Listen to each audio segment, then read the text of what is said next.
पानिया खराब है। इस तरह से ऐसे होता है। ऐसे हो है पानिया खराब है तब नहीं बोलता भी भूले चुकुर न हलिए बेटा। एक पूरी फैमिली थी जो बिहार से आई थी, उसे 4-6 हफ्ते पहले गैस्ट्रोएंटराइटिस हुआ, उसके बाद उसको न्यूरोपैथी डेवलप की, उसकी पूरी फैमिली मेंबर्स को पैरालिसिस हुआ। रिपोर्ट आने के बाद पता चला कि मेरे बेटे को lead poison, congenital, neoplastic, inflammatory, traumatic करके ये 4 traditional groups of causes of various disease conditions होते हैं। अभी हमने इसमें एक और जोड़ दिया है कि टॉक्सिन्स, एनवायरमेंटल टॉक्सिन्स। ये सिरसिया गांव कितना दूर है? कौन सा सिरसिया है जिसमें कैंसर की बीमारी बहुत ज़्यादा है?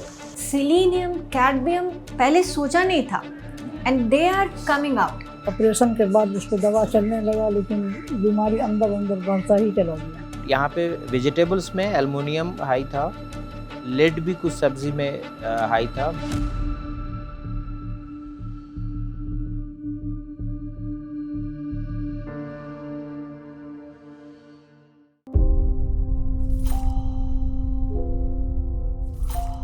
शरीर में दाखिल होता हेवी मेटल्स।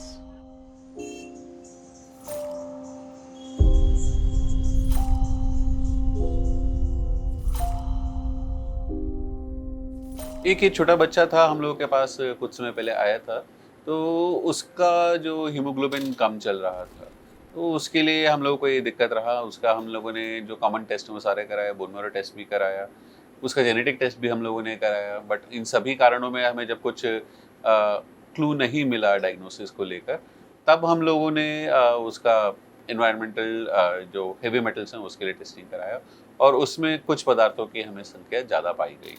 इस बच्चे में हमें इस लिमिट से काफ़ी ज़्यादा मात्रा में 2 पदार्थ मिले थे, सिल्वर और आर्सेनिक। दोनों का ही बॉडी में कुछ खास ऐसा फंक्शन नहीं रहता है, तो इनका पाया जाना थोड़ा हटकर था। रिपोर्ट हम लोगों के लिए भी थोड़ा संदेहास्पद था कि ऐसा क्यों हो रहा है, तो उसका इलाज हम लोगों ने चालू करा है। जब मरीज के लक्षण और डॉक्टर की समझ में आ रही बीमारी पर उपचार बेअसर होता रहा तो कई मौकों पर गुत्थी एम्स के इस लैब ने सुलझाई है। हम डायग्नोस्टिक सर्विसेज प्रोवाइड करते हैं for all the heavy metals and other toxins including pesticides also. So before this facility कोई ऐसी बड़ी फैसिलिटी अवेलेबल नहीं थी जिससे हम स्क्रीन कर पाए पेशेंट को। तो जो केसेस ऑफ अननोन इटियोलॉजी होते हैं जिसका रीज़न हमें पता नहीं है या उनको क्लिनिकली लग रहा है क्लिनिशियंस को कि ये टॉक्सिसिटी हो सकती है, देन वो हमारे पास रेफ़र करते हैं। हमने इस फैसिलिटी को शुरू किया एम्स में, जो अभी भी it is first of its kind facility in the AIIMS new Delhi only. Khan पान के जरिए शरीर में हेवी मेटल्स के तौर पर दाखिल हो रहा है जहर। बीमार मरीजों के आकलन के बाद सुराग एम्स से मिला और तब पड़ताल एनडीटीवी ने भी की।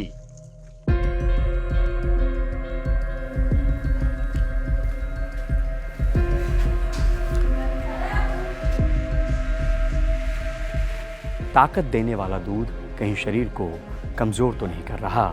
सफेद दिखने वाले दूध का काला सच डराता है, खासकर तब जब दूध सुई के दम पर निकले तो पड़ताल इस बात को लेकर कि कहीं ये शरीर को बीमार तो नहीं कर रहा। इंजेक्शन के जरिए दूध निकालने का ये डरावना सच आम है। जब आपका बच्चा मर जाता है तो दूध नहीं देगी, तो फिर इनमें इंजेक्शन लगा के जब जबरदस्ती कढ़वाएगी। एक लालच दिया जाया, नार घेर दिया, बूर घेर दिया, तो ऐसे भी मिल जाएगी और कम दूध देगी, पूरा दूध नहीं देगी। और जो ऐसे नहीं मिलेगी तो फिर यहाँ का इंजेक्शन से ही दूध काटना पड़ेगा। इन तीनों बोतलों में वो दूध है जिसको भैंस ने इंजेक्शन देने के बाद दिया है। अब देखते हैं ये गुणवत्ता में कितनी खरी है। एम्स का लैब इसके बारे में एक रिपोर्ट देगा। बच्चे के शरीर में दाखिल हेवी मेटल्स को लेकर पिता शिवदत्त शर्मा का दर्द भी सुनिए। बिहार के पूर्णिया में रहते हैं और रिपोर्ट दिल्ली एम्स की है।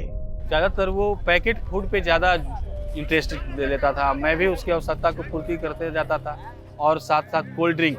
मेरे बेटे का नाखून और बाल ये टेस्ट करने के लिए लैब में दिया।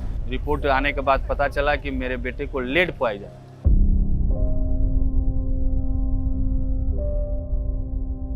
एक यंग पेशेंट था जिसको एब्डोमिनल पेन हो रहा था, काफ़ी सीवियर एब्डोमिनल पेन था और उसकी इनिशियल इमेजिंग जो हम करते हैं वो बिल्कुल नॉर्मल थी। तो वी सस्पेक्टेड कि it could be a lead poisoning case. तो हमने उसका ब्लड सैंपल्स भेजा था इकोटॉक्सिकोलॉजी लैब में और उसकी जो रिपोर्ट्स जो आई वो बड़ी हैरान करने वाली थी। वो काफ़ी ज़्यादा उसके ब्लड में लेड लेवल्स मिले थे हमें। तो एक वो था जो हमने डायग्नोसिस किया था with the help of ecotoxicology lab और हमने उसको केस रिपोर्ट भी किया उसे ब्रिटिश मेडिकल जर्नल में।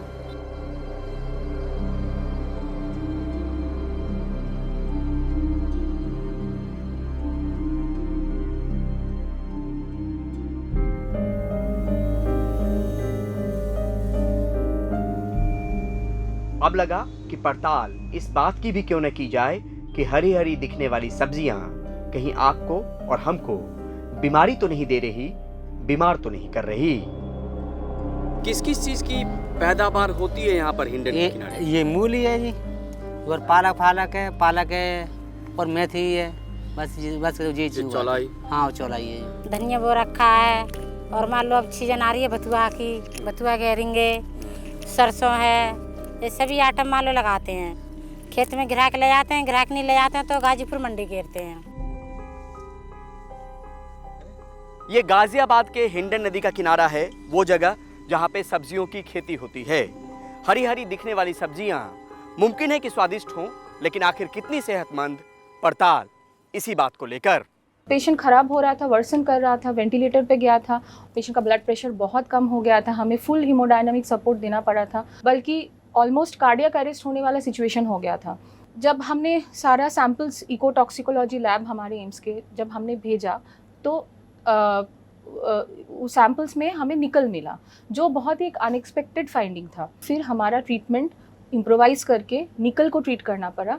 निकल का जो स्पेसिफिक एंटीडोट है वो इंडिया में वाइडली अवेलेबल नहीं है और पेशेंट विद इन 2 days एकदम ठीक होके वेंटिलेटर से निकल के चल के हमारे आईसीयू से गया।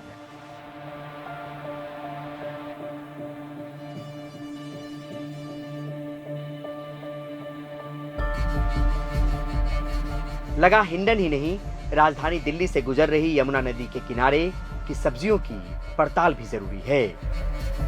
तो पेड़ से लगी सब्जियां भी तोड़ी और यहाँ उग रही साग सब्जियों को भी खरीदा, सब सैंपल के तौर पर टेस्ट के लिए। फिर लगा क्यों ना देश के अलग अलग हिस्सों से भी सब्जी मंडी तक पहुंच रही सब्जियों की गुणवत्ता टटोली जाए। बस हो गया। कहाँ से आई है भिंडी? कहाँ की है? दादरी।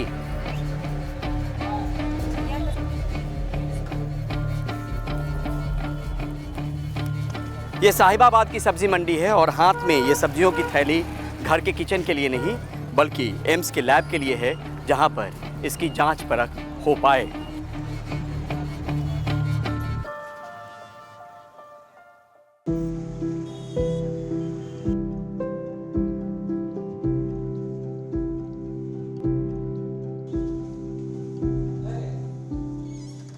ये जावेद सर हिंडन, यमुना और एक सब्जी मंडी से लिए गए सब्जी के हैं। बैगन वाइट, हाँ वाइट बैगन, ये सब बैगन है। तो ये सारी चीज़ें जो है ना वहाँ से ली है। हम इसको ना ट्रैक करके पॉली बैग्स दे दो। For processing we have to mark it.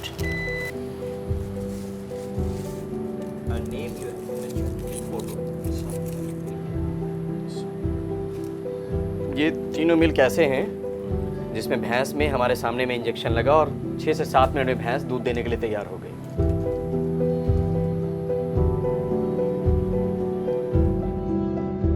Sirsiya गांव से 100 तक सैंपल लिए गए हैं और वो सारे एनालाइज करने के बाद उसमें एक एलिमेंट मोलिब्डेनम थोड़ा ज़्यादा पाया गया है।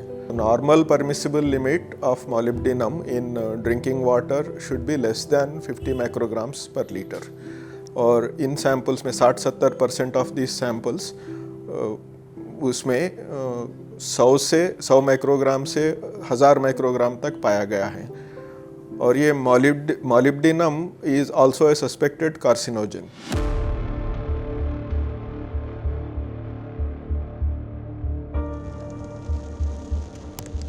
बीमार तो एम्स में हैं, पर बीमारी की जड़ें सुदूर इलाकों तक हैं। तो निकल पड़े बिहार के अररिया जिले के इस सिरसिया कला गांव की तरफ।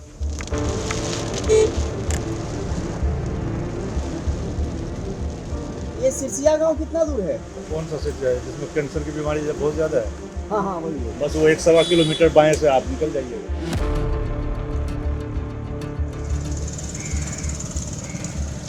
ये है बिहार के अररिया के भरगमा ब्लॉक का सिरसिया कला गांव। एक गांव में बीते कुछ सालों में कैंसर से करीब 70 लोगों की मौत। वो जावेद साहब आए थे एम्स से, तो उस समय में लगभग 60-65 मरीज का हम लोग लिस्ट दिए थे उनको जी। उसको 2-4-5 साल हो गया है जी। अब तो और बढ़ गया होगा क्वांटिटी, समझिए बढ़ते जा रहा है। कैंसर यहाँ बहुत लोगों को हुआ है। ये बहुत लोग को हुआ है। लाल साहब की माँ को हुआ है, नूरुल बाबा को हुआ है, इस्लाम बाबा को हुआ है, ठाकुर को हुआ है, इतना बड़ा टोला इतना लोग को हुआ कैंसर। शाकिर अब बस यादों में हैं। किडनी का कैंसर हुआ, इलाज में देरी और बच नहीं सके। कोई भी चीज़ की लत नहीं थी, खैनी बीड़ी सुपारी कोई भी चीज़। बुखार लगा उसके बाद किडनी में कैंसर कर दिया। पटना पारस लेकर के गए तो वहाँ CT स्कैन किया तो वही निकला। उसके बाद उसका ऑपरेशन हुआ। ऑपरेशन के बाद उसको दवा चलने लगा, लेकिन बीमारी अंदर अंदर बढ़ता ही चला गया। बीमारी ब्रेन में चला गया। यहाँ का पानी सर खराब है, इसलिए खराब पानी लेकर हम लोग डब्बा वाला पानी ला के पीते हैं। यहाँ का पानी बहुत खराब है, इसलिए कि हम लोग जो कपड़ा भी धोते हैं कपड़ा भी खराब हो जाता है और पानी गर्म भी निकलता है। ठंडा गर्म टाइम में ठंडा पानी तो निकल भी नहीं करता है और ठंडा टाइम में भी गर्म पानी निकलता है। हैंडपंप से बोतल में भरा गया पानी चंद मिनटों में ही देखिए कैसे पीला पड़ गया।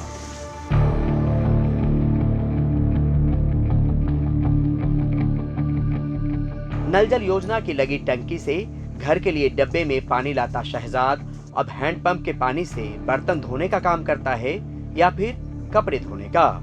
घर में कितने लोगों को कैंसर हुआ, कितने लोगों की मौत हो गई शहजाद? 3 आदमी की मौत हुई सर।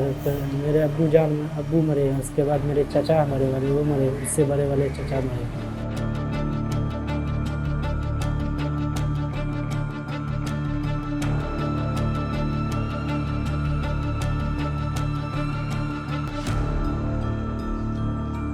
इसके बाद फ्लोराइड से बुरी तरह प्रभावित बिहार के नवादा की तरफ हमारी गाड़ी चल पड़ी।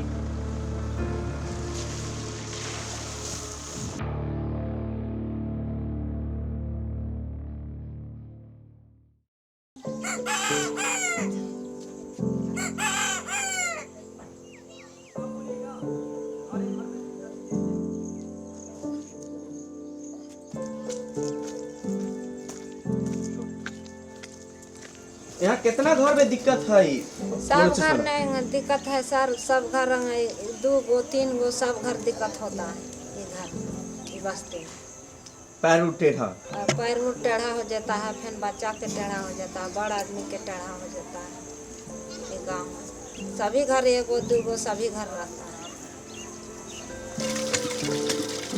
दिक्कत पंप से निकलते इस पानी के चलते है। पानिया खराब है, इस तरह से ऐसे होता है। ऐसे हो है पानिया खराब है तब नहीं बोलता भी भूले जुकुर न हरिए बेटा, बेटा अपना।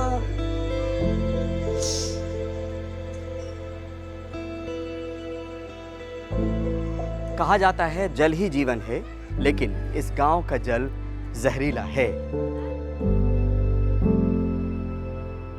और नतीजा आपके सामने है। इस तरह की दिक्कत यहाँ पर बहुत सारे लोगों में नजर आएगी और जब बड़ी आबादी फ्लोरोसिस की चपेट में आ रही थी तब यहाँ के जल की जांच हुई और उसमें इस बात का खुलासा हुआ।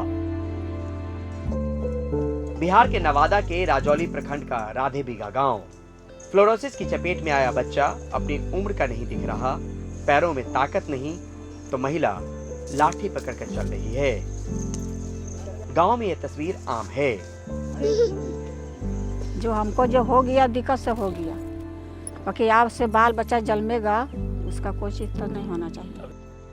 बिहार के 6 जिलों में एम्स दिल्ली के डॉक्टर की टीम ने दौरा किया, पानी के सैंपल लिए। रिपोर्ट में फ्लोराइड बहुत ज्यादा मात्रा में मिला तो जगह जगह एम्स ने हैंडपंप में इस तरह के फिल्टर लगाए हैं जो फ्लोरोसिस की बीमारी को रोकने में मददगार साबित हो रहा है। आने वाले स्वस्थ कल को लेकर दिल्ली एम्स की ये मुहिम है जब हैंडपंप के साथ फिल्टर लगाया गया है। दरअसल पानी अमूमन जब हम हैंडपंप चलाते हैं तो पानी यहाँ से आना चाहिए, लेकिन इस पाइप के जरिए ये यहाँ लगे फिल्टर में पानी जाता है और उसके बाद यहाँ निकलता है।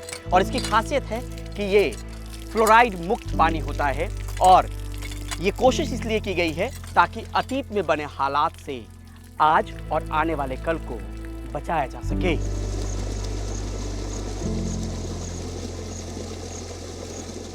बच्चा है 10 साल के बकरी उम्र, नहीं पता चलता है कि 10 साल का है, गोड़ से नहीं भूलने चलता है। अब पानी कैसे से हो रहा है। अब जो बच्चा जन्म ले रहा है उसमें दिक्कत नहीं है।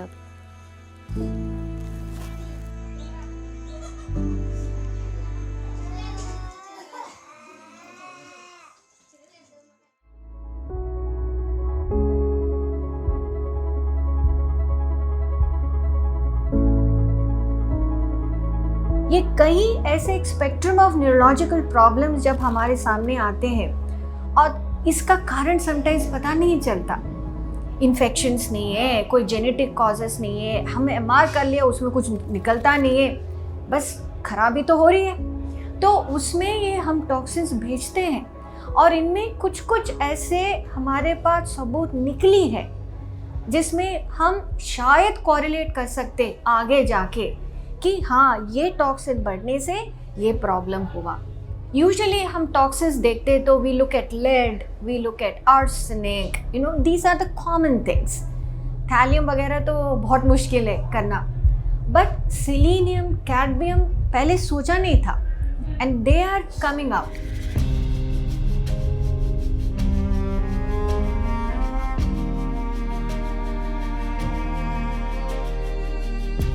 दो हफ्तों के इंतजार के बाद अब डॉक्टर जावेद से जानते हैं कि आखिर हमारे दिए गए सैंपल में मिला क्या क्या। जो सबसे अलार्मिंग है वेजिटेबल्स में, जो बहुत कंसिस्टेंट भी है हर तरह की सब्जी में वो था, वो एल्युमिनियम है। बहुत अनयूजुअल टॉक्सिसिटी है, जबकि हम पेशेंट्स में भी देखते हैं कि उनके ब्लड में एल्युमिनियम हाई होता है, बट यहाँ पे वेजिटेबल्स में एल्युमिनियम हाई था, लेड भी कुछ सब्जी में हाई था, manganese consistently high. Hindon, Yamuna और साहिबाबाद सब्जी मंडी से लिए गए 24 सब्जियों में 21 सब्जियों में निकेल तय मात्रा से ज्यादा मिला, क्रोमियम 22 में ज्यादा, लेड 12 सब्जियों में, मरकरी 6 में और आर्सेनिक 3 सब्जियों में तय मात्रा से ज्यादा आया। ये वो हेवी मेटल्स हैं जिनकी मात्रा फसाई ने सब्जियों में तय कर रखी है, लेकिन फसाई के पास जिन हेवी मेटल्स की मात्रा का कोई पैमाना नहीं वो भी सब्जियों में मिले, मसलन एल्युमिनियम, कोबाल्ट, थैलियम, स्ट्रोंशियम जैसे जहरीले मेटल्स। इंजेक्शन के जरिए निकाले गए भैंस के दूध का परिणाम हमारे सामने है।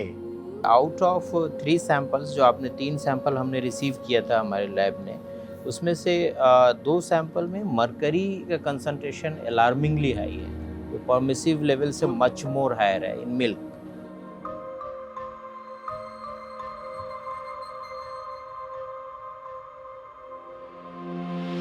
The main thing is diagnosis, then source identification, prevention and control. जो भी अगर बाजार से पूछ रहे हैं, सेफ एंड सर्टिफाइड चीज़ें लें। दूसरा यह है कि बहुत सारे सप्लीमेंट्स जिसका कोई एविडेंस हो नहीं हो, किसी ने सजेस्ट किया, हम सप्लीमेंट्स लेना शुरू करते हैं, वो सप्लीमेंट अवॉइड करें अनटिल अनलेस कि क्वालिफाइड डॉक्टर आपको सजेस्ट ना करें। बहुत सारी सब्जियां हैं बाज़ार में, यहाँ वहाँ अवेलेबल हैं, तो उसको अच्छे से धोए कि एटलीस्ट जो सरफेस पे जो कुछ भी अडेयर किया हुआ मटेरियल है, जो टॉक्सिक चीज़ें हैं, जो प्रिजर्वेटिव्स अगर एटलीस्ट किसी वेजिटेबल पे जिसको हम वॉश कर सकते हैं उसमें है, तो उसको प्रॉपर वॉश करें, लंबे टाइम तक वाटर में रखें। सो हमें आम आदमी को भी सेंसिटाइज करना है और हेल्थ प्रोफेशनल्स को भी सेंसिटाइज करना है, so that they should think about that. कई बार हमको ये मिला कि जो टॉक्सिसिटी पेशेंट में है वही एलिमेंट वो जो हर्बल मेडिसिन या जो भी अदर मेडिसिन खाते हैं जिसकी कंपोजिशन हमको पता नहीं है उसमें भी मिले हैं।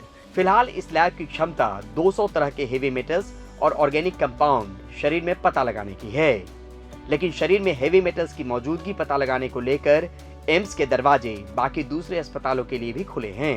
Certainly this is going to open up for all other people. At the moment it is being used for the people from our institution and some special samples which are coming from elsewhere. This is definitely a national facility which is going to be useful for all the people, all the medical colleges, so that if they suspect that there is something wrong with the body fluids, body, or they are suspecting some toxic material within the body, this laboratory is going to look into that and then give the results. ये खबर डराती है तो सावधान भी करती है, खासकर उन डॉक्टरों को जिनके कोर्स में हेवी मेटल से बढ़ती बीमारी चैप्टर का कभी हिस्सा ही नहीं रही। तो अगर मरीज पर इलाज कारगर न हो रहा हो तो जरूरत हेवी मेटल्स की मौजूदगी और इस दिशा में ट्रीटमेंट प्लान करने की भी होनी चाहिए।